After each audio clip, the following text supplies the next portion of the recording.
All right. Well, cheers to everyone on live chat. Yeah, cheers. Let's hope this goes well. That was pretty good. You want to take a guess? You know I'm bad at this. I don't know. What is it? This is something like caramel or something. Kahlua. All right, I'm on live chat.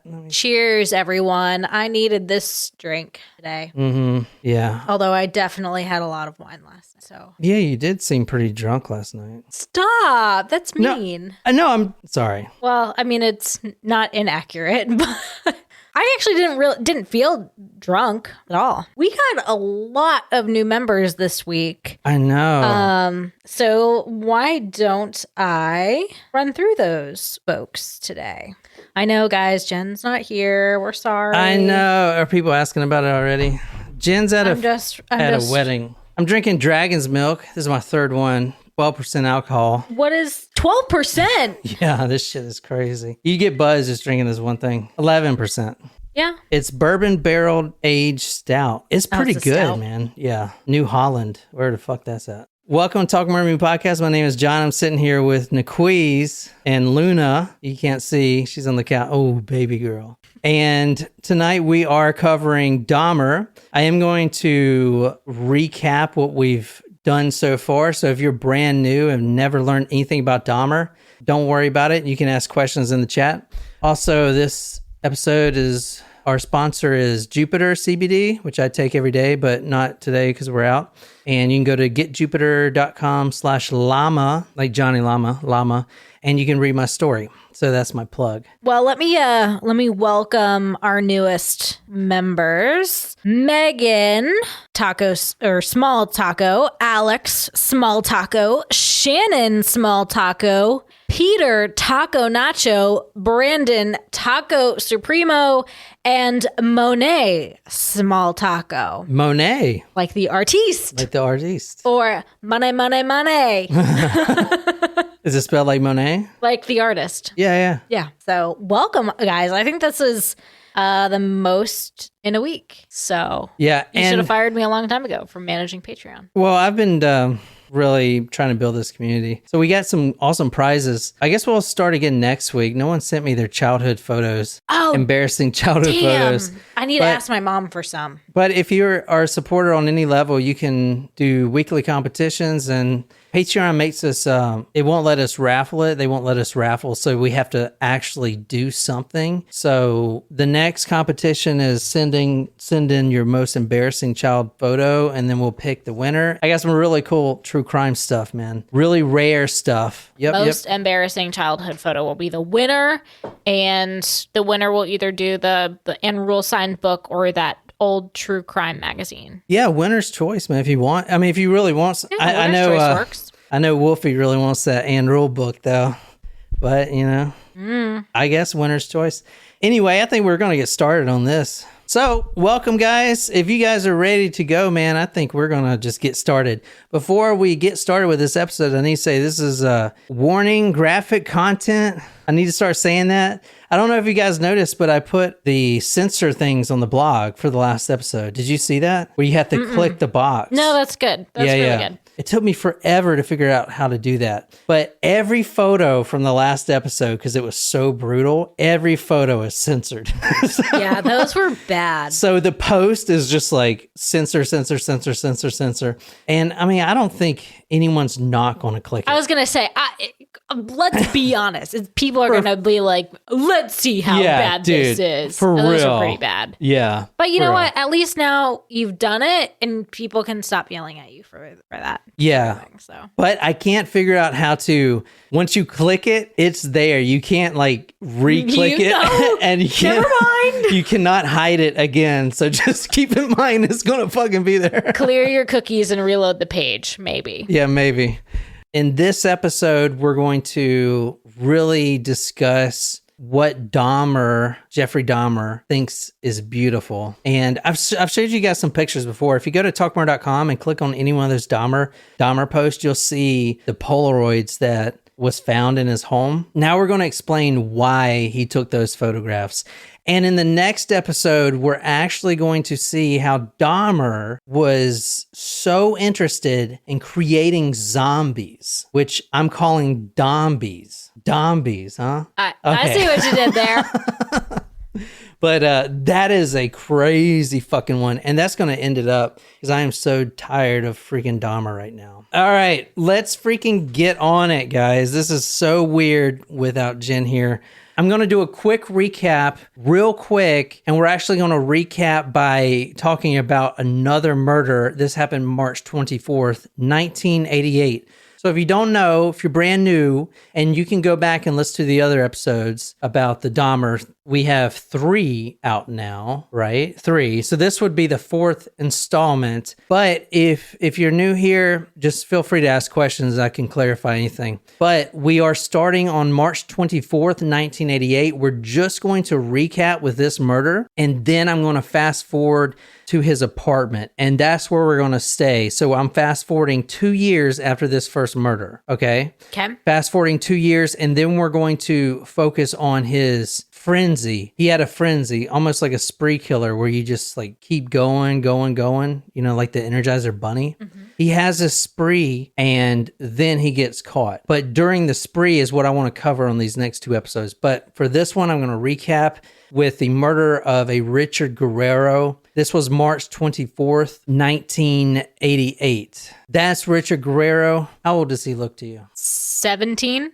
Yeah, maybe. And when he took that photo, I guess. No, he's 23 when he was killed. I don't know when this photo was taken. With all of the victims, Dahmer has this MO of picking up victims. Because, you know, he finds out what works, and this works for him. He goes to these gay bars in Milwaukee, and this one is called the Phoenix Bar, but there's a couple others that he goes to. Mm-hmm. But he'll walk up to a guy or a boy, a young man, and offer them $50 to come home with him and take pictures. Even though further in the episode, he even offers like $200 and $300, even though he has no money. Like, this is after he was fired and everything.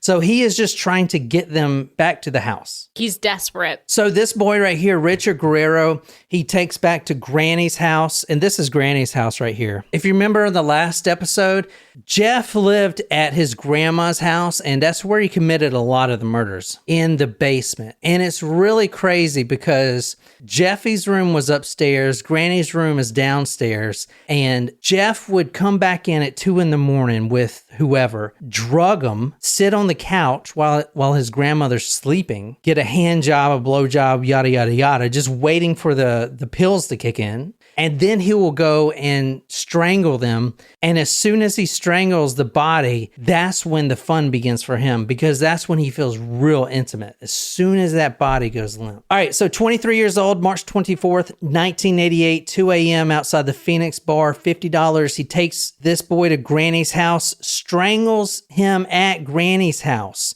And this was just a real quick, got to get him to shut up because I don't want him to wake my grandmother up. As soon as the victim is dead, as you're going to see, Dahmer owns him. So the victim has to be dead. Dahmer is he's very scared of having people leave him. He's got a borderline personality disorder, which I have. So I know, like, I wouldn't strangle you, you know, I don't think, but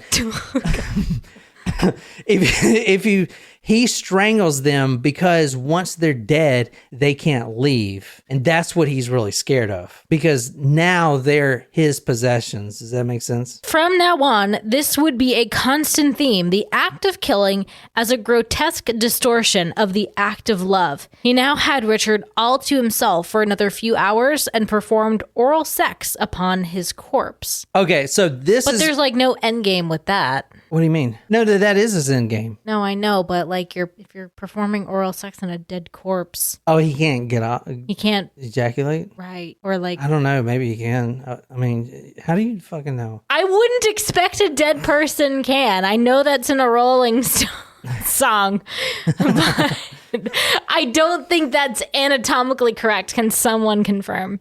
So I know we talked about this last time. I'm just kind of recapping it. So this is what he would do. This is his steps into madness. Then he'll wake up because he's not going to church with his granny anymore. We talked about Goody Jeff that lasted 2 years, that was going to church and trying to battle good versus evil. You remember Goody Jeff? Right. Jeff versus Jesus Christ, correct? Now Jeff is not going to church anymore with Granny, so he's waiting till Granny wakes up and makes her tea and then, moseys off to church, because that's when he can go down to the basement and snuggle with his new partner, the corpse, and do all the sexual things to it, and then obviously start to cut it up. But he's got to wait till his grandmother goes to church. Seems like a real problem. She goes to church. He spends Sunday cutting up the body. Trash pickup is on Monday. He bleaches the skull on Tuesdays. He masturbates into the skull for 2 weeks straight. He'll use the different holes as a masturbatory aid. And then in a few weeks, he'll toss it, but only because the skeleton becomes too brittle. And this is very important because he, in his life, more than anything else, more than keeping a job, more than getting a steady relationship, or even just being a normal person, his main mission in life is to preserve or to preserve these bones longer. And he picked that up from when he was a kid. Remember the roadkill? And he would collect the bones. The fiddlestick thing? The fiddlesticks. And then his father, would encourage it, but he didn't know, he was raising a psychopath or whatever, but he would encourage that kind of behavior because he was a chemist. Anyway, so that was a recap from the last episode. So now we're going back to the future. The first episode on Jeffrey Dahmer, we talked about this boy that I could not pronounce his name. He was Laotian. He was a 14-year-old boy. We are going to talk about him again tonight. But do you remember his last name by any chance? No. And I cannot say it, but it's Synthosamphone. Anyway, one of the huge ironies about this case, huge irony, is Jeffrey Dahmer actually picked up his older brother 2 years before he killed the younger brother, the one I talked about, the Laotian boy in the apartment. 2 years before that, he picks up his older brother, not knowing, but he picks up this kid in the same fashion. Less than 2 years after Dahmer apologized for sexually assaulting the teenage boy, the family learned late Thursday that his younger brother, Ronak, is it an R? Okay. Conrad? Yeah, Conrad. He's the boy that was the 14-year-old Laotian that was in the apartment. 14 was found among 11 mutilated bodies in Dahmer's apartment. Conrad had been missing since May 26th when he disappeared on a Sunday afternoon. We thought it likely that he was in there. The whole thing is crazy. It is terrible. The reason I'm showing you this paper is because it's so ironic. It's so ironic that he picks up the older brother, okay, and this is still 1988. He picks up the older brother, and the older brother actually escapes with the same sort of shit that Jeffrey Dahmer does to his younger brother 2 years later. In the last episode, I talked about the Laotian boy that was in the apartment, and then he died and the police didn't help him. We're actually going to hear the actual 911 call from that. Oh. From that, because there were three females walking that night that called the police, and they were like, there's a young boy that's naked, and the police didn't do anything. In fact, they took the boy back to his executioner. They're brothers, which is super ironic. Jeffrey didn't know that. So just think about it. In all of Milwaukee, he sexually assaults both boys, not even knowing it, and kills one of them. I mean, talk about like, holy shit. I was reading more about the family. They escaped communism to come over here. The reason we're talking about the older brother first is because he actually gets arrested and he is in serious trouble. Now, this is before he gets caught with all the bodies. He's already been killing people, but he's on a year probation for trying to do the same thing where, let me take pictures of you, and then he handcuffs them and then he drugs them. However, this one escaped. The older brother was a student at Milwaukee School of Arts. Jeff offered him $50 to take photos of him. He drugged him. This boy ran out and he rushed to the hospital. Jeff was arrested for second-degree sexual assault and enticing a child for immoral purposes. He was arrested in front of his coworkers at work, and initially he was given 6 days in prison. Then he was given a full work release for a year. So he was killing people, but he would have to go to several psychiatrists, which is the reason we have so many psychiatrists that have written reports on this guy before he was arrested for the big murders, right? Once he's arrested, his own father, a PhD, Lionel, his own father writes a note to the judge, and this is what it says. I have tremendous reservations regarding Jeff's chances when he hits the streets. He concluded with the request that Jeff not be told he had written, presumably because he did not want him to realize he was urging more psychotherapy. And a touching imprecation. I sincerely hope you might intervene in some way to help my son, whom I love very much and whom I want a better life. This may be, he said, our last chance. When your own father says, this is our last chance, he writes the judge and says, my son is twisted. This may be our only chance. Holy hell.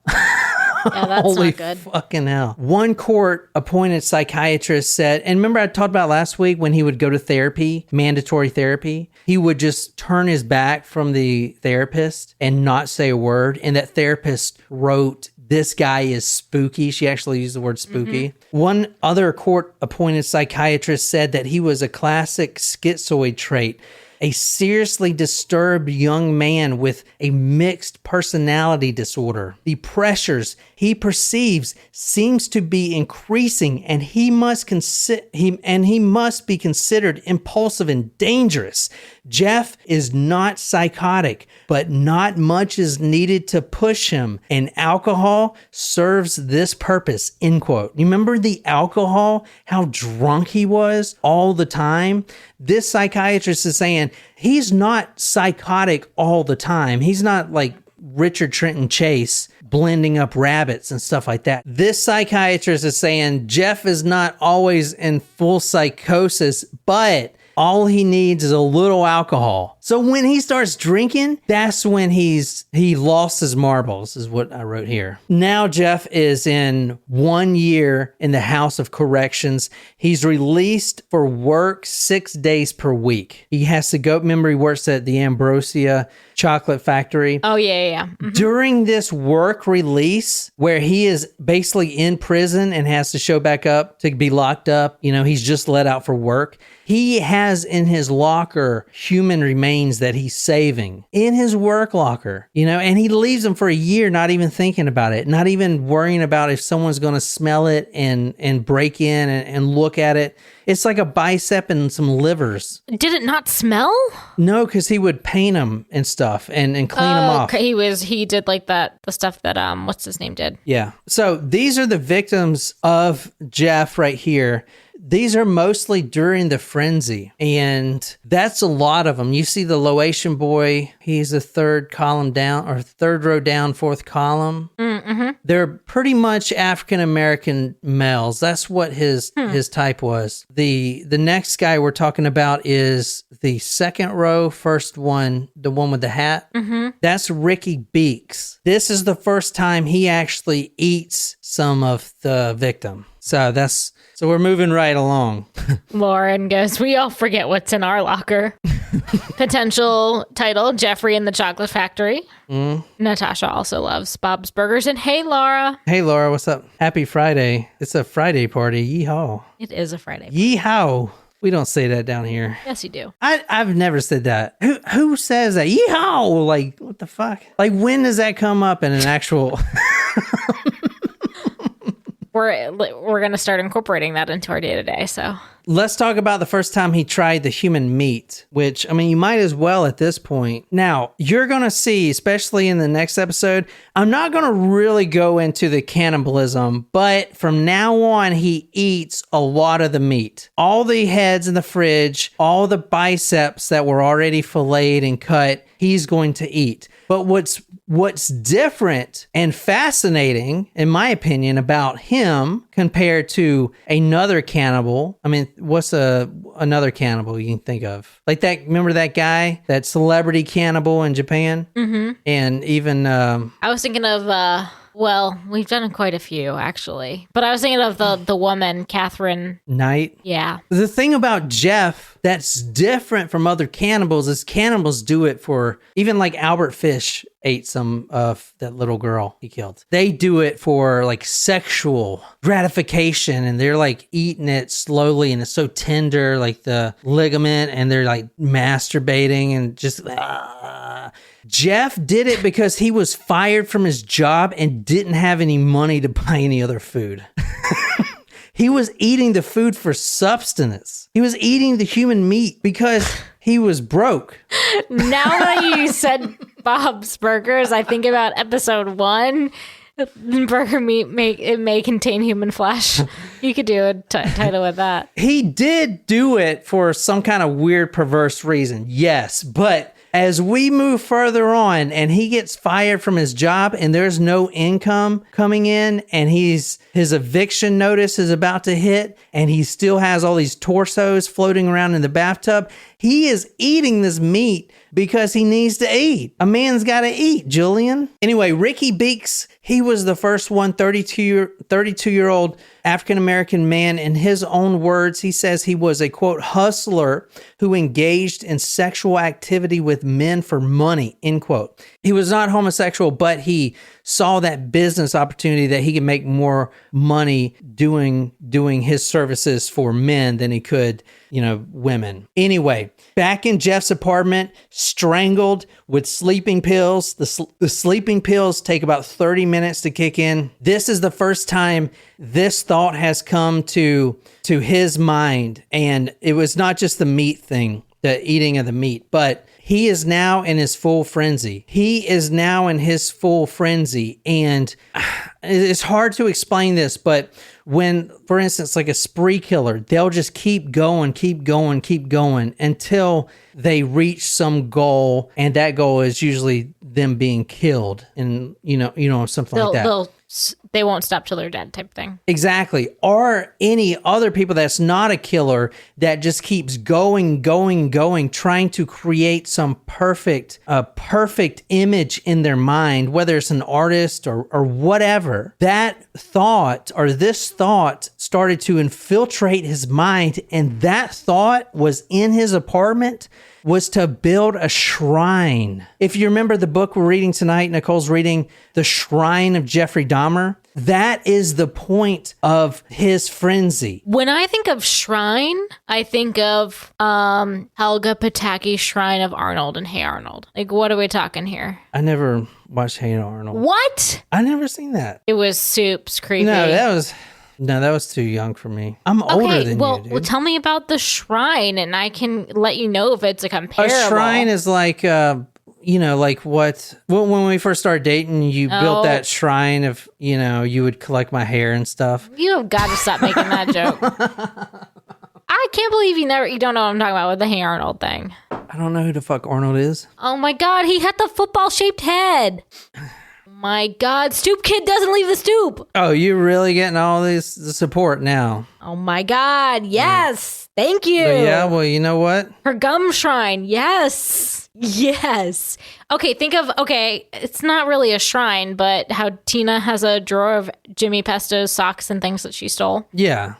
But this in Hey Arnold, like it was a shrine, like all the things were like made to look like Arnold. Yeah. So this is like that. It's okay. It's like Hey Arnold. He is building a shrine, and the thing about his shrine, you remember when we started, throughout his childhood, he was so drawn to trying to figure out how to maintain the bone structure. A bone breaks down, the calcium breaks down, the atoms or whatever, erosion, oxidation. There's really nothing you can do that he can figure out yet to keep this, because as you'll see, the shrine is skeletons. The shrine is human heads, skeleton. Are you guys even freaking listening?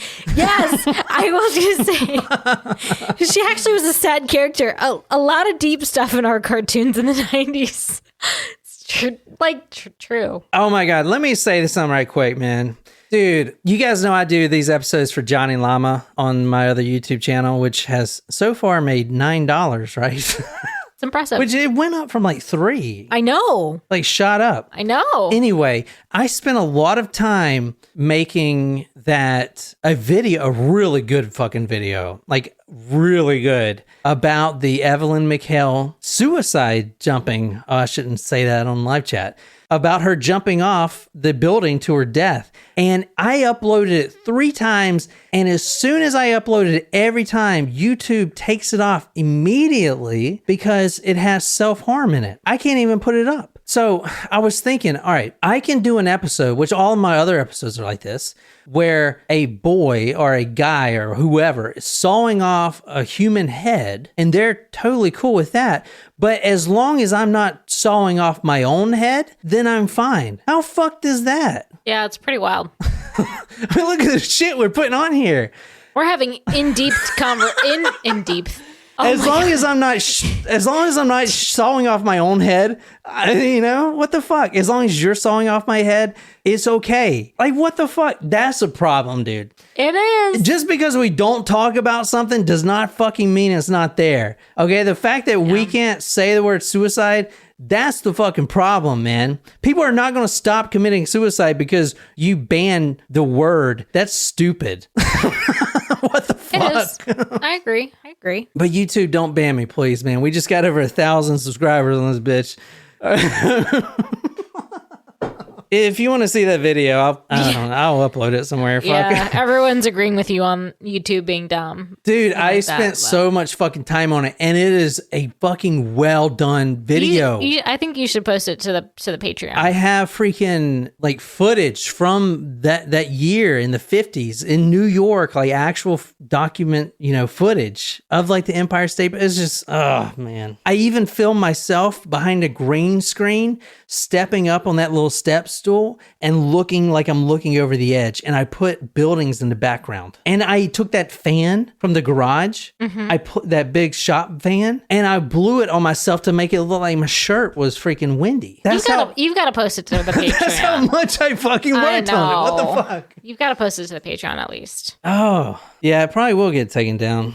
Anyway, where was I at? Y'all did this Hey Arnold bullshit. The shrine. We're talking about the shrine. Okay. You asked me to gen it up, so there you go. The reason it's a frenzy, and this is very important, is because he is looking at these victims as not just, because before he was intimate with as soon as they're dead, as soon as they stop that last breath, that death throw or whatever. And then he's like, oh, I'm so loved. You're never going to leave me. Oh.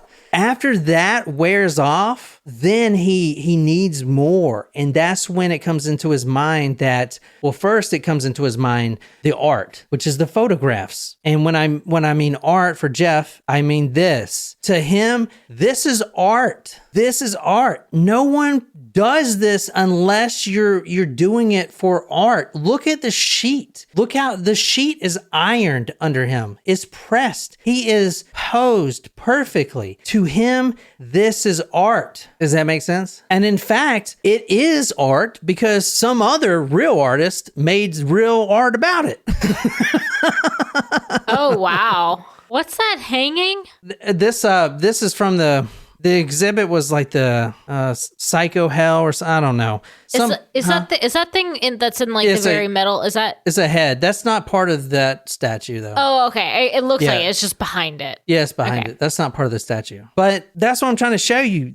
The reason is because he thinks this is art. What's next? You take photographs of it, okay? I take photographs. I can look at them and beat it off and admire this beautiful thing, this structure. I can do that, but eventually I need more. I need something that lasts. And what's the next step? A shrine, an actual shrine. But there's a problem. How do you keep the bones from getting brittle? They get brittle after 2 weeks. He's tried everything, every fucking thing. He has tried every damn thing and nothing has worked. But he has this image, and which is why the numbers jump from 10 to 17 within a few months, is because he's trying to build the shrine. So he's trying to build this perfect perfect art. This is from the book. He was, in a way, virtually creating his own pornography,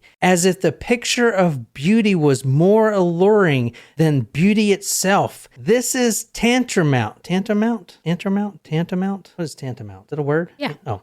This is tantamount to saying that fantasy, solid, sculpted, manageable, unthreatening, has finally become more deeply important than reality. This guy is missing work and about to be laid off. He's eating meat to stay alive, the human meat, so he can build this perfect art. And that art will be the shrine. And quickly go over, the MO has changed a little bit for the disposal of the body. He's in the apartment now. He's getting the apartment owner coming down, and there are cops coming, but they can't figure out where the smell's coming from. At this point, he's got 5 dead bodies in his apartment. 2 of them are floating in the bathtub in cold water, not because he didn't have anywhere to put them, but because he's testing. Okay, maybe the cold water will keep him more, from breaking down. So he's showering, he's bathing. And it's like, oh, this fucking torso, get the fuck. I mean, a bathtub is not big for 2 torsos to be floating around there where you're trying to take a shower, So the smell is ridiculous. And he doesn't care because he's fucking fucked. Matt says, yeah, seems like he has some issues. Hi, Jen. Jen? Oh. What's up? Jen, you're late. That's too funny. Hey, Jen, if you become a Supremo, you can stay for the next one. She is. Oh, she is? Didn't she? I think she did, because she's talking about the Discord. She's like, man, I'm invested. What's up, Jen? Here's quickly the body removal. No sledgehammer anymore. Obviously too much noise. He uses the bathtubs. First, he separates the legs from the pelvis. And this is just routine, guys. I'm just getting through this. He separates the legs from the pelvis, and he keeps the bones that he wants to keep. He puts those in a steel kettle, which was found in the apartment. I showed you that in one of the last videos. He adds Soilex, which is an industrial wallpaper removal tool, like a chemical. He keeps those parts boiling for 1 hour. He washes the bones in the kitchen sink to remove what flesh remains. He actually washes the head and the hands, and he drains the blood out by just leaving them in the sink. So, which is this. If you look at this is in the sink. He props the hands up like this. Behind his head? Well, not behind his head, just like up so the blood drains out. The hands are severed, so the blood's got to drain. So he actually props up the hands like this. Shitting crazy, man. What the fuck?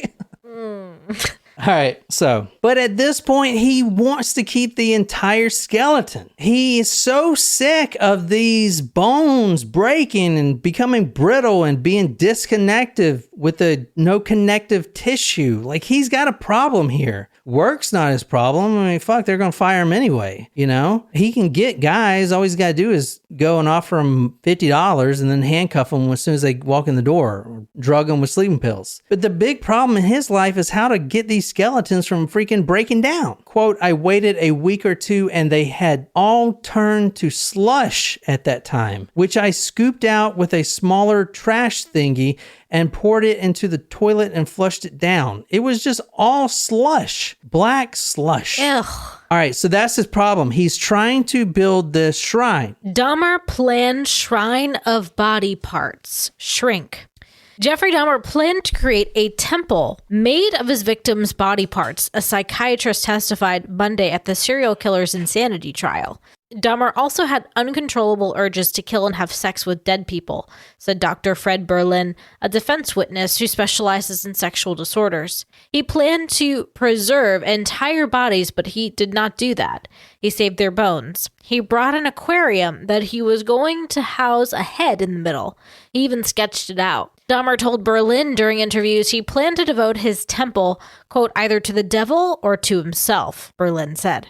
Because Dahmer has a cancer of the mind, he lacks such willpower, said Berlin of Johns Hopkins University. So he didn't actually get around to building the shrine, but this is what it was going to look like. Wow. I have better pictures that I'll show. This is the actual one that he drew for the detectives. So you remember in his apartment, the fish tank? You remember where the fish tank was? Uh-huh. That was where the shrine was going to be. You see all the skulls there? And now he's saving all these bones. All of these bones are being saved. He just hadn't had a chance to put it all together yet. But this was going to be a shrine. He was going to stand in front of it and masturbate in it or something. I don't know what the fuck he was going to do. Satan would come down and let him, I don't know, what the fuck. I mean, it was really detailed in his own mind. This is another little photo. And this is a really cool photo I found here. Jen, yes. What? I said that earlier. What'd you say? The Lake Helga Shrine from Hey Arnold. Oh, dude, this Hey Arnold thing's getting out of control. This is a really cool photo. Some artist drew this, but this is a pretty good detail of what the shrine would look like right here. This is pretty neat. Check this out. Whoa. How sick is that shit? I actually already ordered a print of that to get it framed on the wall. Pretty sick, eh? I'm sorry, did you say you already ordered a print to get that framed? I'm just kidding. They were sold out. But pretty cool, eh? I'm just kidding.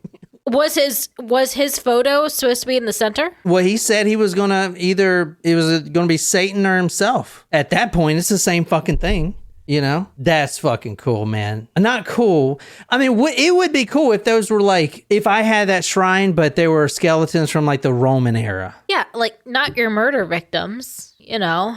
But yeah, you got to fucking dispose of that shit. That crosses the line of coolness. Look at that one just smiling on the left. Yeah, they are happy skeletons. I guess in Dahmer's world, they are happy. They're all fucking happy. Yeah. What the fuck? Every one of them smiles. Although, do you see a skeleton forever frown? Like, no, you see the whole... So weird. You know, I've been popping my jaw lately, and I just think of I have a skeleton in here. Yep. I bet it's fucking hot, too. Just kidding. Stupid. Do you want to bone it? Crazy, eh? Crazy. All right, I'm going to run through some victims real quick, and then we're going to talk about some zombies. Eddie Smith, 27, 2 a.m., same thing. This one, he tried to preserve the skull by putting it in the oven for an hour. He's desperate, but it exploded. And he said, quote, flakes of bone grotesquely flying out. Ernest Miller, 23 years old, a dancer, very, in his words, attractive, sexy, probably the most good-looking victim he's had. Dahmer was immensely proud of his acquisition. For the rest of the night, he fingered him, fondled him, gazed upon him.